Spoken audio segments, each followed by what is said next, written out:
नमस्कार दोस्तों, मैं अंकुर उपाध्याय स्वागत करता हूं आप सभी का आपके अपने YouTube channel share market analysis में। एक शेयर में आज इतनी बड़ी पिटाई पड़ रही है कि उसमें बीते 3 सालों में इतनी बड़ी पिटाई नहीं पड़ी है। कोविड जब शुरू हुआ था तब पूरा मार्केट क्रैश हुआ था, तब ये शेयर इतनी बड़ी पिटाई आती हुई दिखी थी। इस स्टॉक में आपको 10% से ज्यादा की गिरावट आ रही है। नॉर्मली इतनी गिरावट आ जाती है, बट इस पर्टिकुलर स्टॉक में इतनी बड़ी मूव आती नहीं है, स्पेशली गिरावट की साइड। ऊपर की साइड तो आई है बट गिरावट की साइड नहीं। लेकिन इस कंपनी के लिए ऐसा हुआ क्या है जो इतनी बड़ी गिरावट आ गई है? देखिए, मैं आपको बताना चाहता हूं, खबर जब आती है ना तो वो दो तरीके से इंपैक्ट करती है स्टॉक के प्राइस को। पहला, शॉर्ट टर्म नेगेटिव है तो भी वो गिराएगा, और दूसरा, फाइनेंशियल ही डिस्ट्रॉय कर रही हो तो फिर वो आगे तक दिक्कत रहती है। अभी तो गिर गया, आगे भी दिक्कत रहेगी।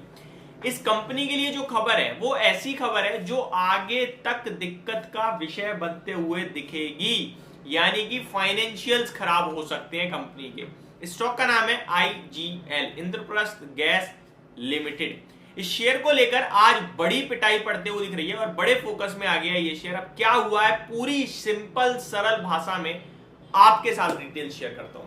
देखिए, इस कंपनी का कामकाज क्या है वो आप सभी को पता होना चाहिए। आपके घर में PNG पाइप्ड नेचुरल गैस है, वो तो है ही है IGL की, लेकिन मेन इनका जो काम है ना वो CNG का है, कंप्रेस्ड नेचुरल गैस का, जो कि दिल्ली साइड में सबसे ज्यादा है। इनका पूरा market share almost Delhi side में हाईएस्ट लेवल पे है।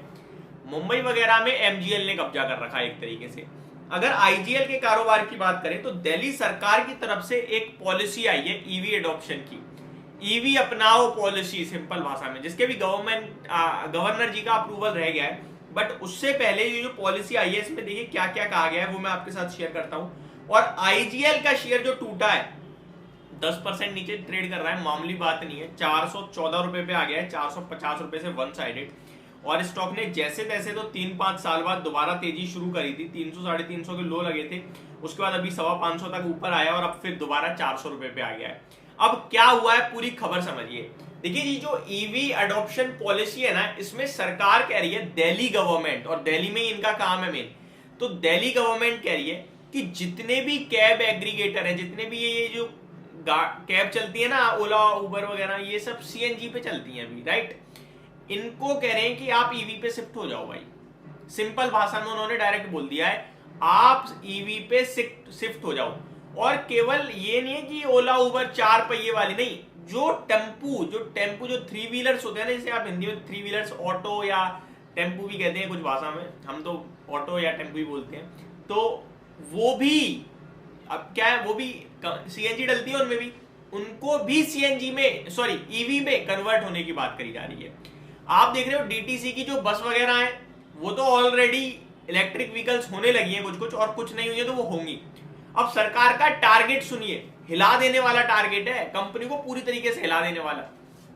अगले 3 साल में, ध्यान से सुनिएगा, अगले 3 साल में 50% इलेक्ट्रिक व्हीकल बिकने चाहिए इन मामलों में, 3 व्हीलर, 4 व्हीलर, 2 व्हीलर में।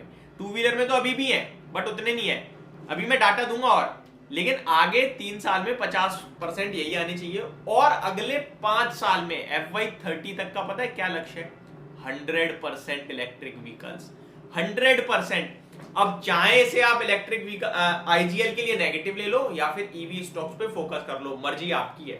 अब मैं आपको बताना चाहता हूं इंटरेस्टिंग डाटा। करंटली CNG पे 40% कैब जो चल रही है दिल्ली में, वो पूरा मार्केट खत्म करने की तैयारी है सरकार की।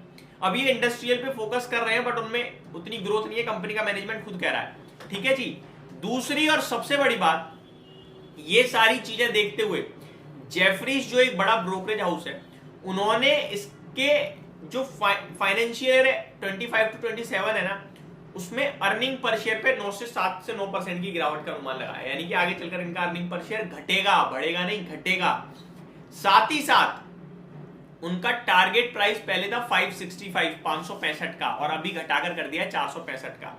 तो ये बड़ी चिंता का विषय बनता हुआ दिख रहा है। अब IGL इनके पास एकमात्र सहारा रह गया है। IGL के पास IGL का यानी इंद्रप्रस्थ गैस लिमिटेड, जो ये PNG है आपके लिए गैस, पाइप्ड नेचुरल गैस, ये जितनी तेजी से बढ़ा सकते हैं वो इनका कारोबार CNG के कारोबार पे बड़ी तलवार लटका दी है सरकार ने। तो ये कारण है जिसकी वजह से शेयर गिर रहा है और कारोबार पे इंपैक्ट है और आने वाले समय पे ज्यादा पड़ेगा। अभी तो केवल खबर आई है। इसमें ये कितना स्कोप आगे ढूंढ पाते हैं, आईजीएल ईवी में ही कुछ कर दे तो बड़ी बात है, अदरवाइज बहुत प्रॉब्लम में फंस सकती है कंपनी। यही मेरा कारण था, जब ये 600 रुपये से टूटते टूटते 380 हुआ था, तब भी मैंने आपको सलाह नहीं दी खरीदने की। टेक्निकल बेसिस पे 405 के ऊपर जरूर बोला था कि ब्रेकआउट होगा, वहां ले लीजिएगा 440 के टारगेट के लिए, जो कि आए भी। बट अभी मैं यही कहूंगा कि है किसी पे तो अपने हिसाब से देखो, फ्रेश बाइंग और एवरेजिंग के लिए मत जाना। Thank you so much for watching this video, have a great day guys.